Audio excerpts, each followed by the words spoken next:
ఐవీఎఫ్‌లో body మెడిసిన్‌కి respond అవ్వట్లేదు అంటారు. ఇది ఎందుకు జరుగుతుంది?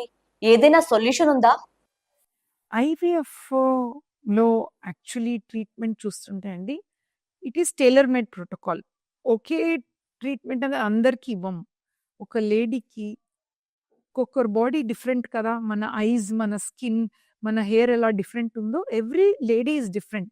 Every ladies egg is different, uterus different. So, మనం ఆ లేడీకి ఏది బెస్ట్ ట్రీట్మెంట్, ఏం బెస్ట్ ఇంజెక్షన్ అనేది సెలెక్ట్ చేయాలి. టైం లేక డాక్టర్స్ జనరల్‌గా ట్రీట్మెంట్ ఇస్తే సక్సెస్ అనేది తక్కువ. డాక్టర్‌గా ఈచ్ పేషెంట్‌ని డిఫరెంట్‌గా మనం థింక్ చేసి, తన ప్రాబ్లమ్ ఏంటి? తనకేది బెస్ట్ సొల్యూషన్ అని ట్రీట్ చేసేయండి. యూజువల్లీ బాడీ మంచిగా పేషెంట్‌కి ఎళ్తాయి మెడిసిన్స్ అండ్ తొందరగా ప్రెగ్నెన్సీ అయ్యే ఛాన్సెస్ ఉంటది.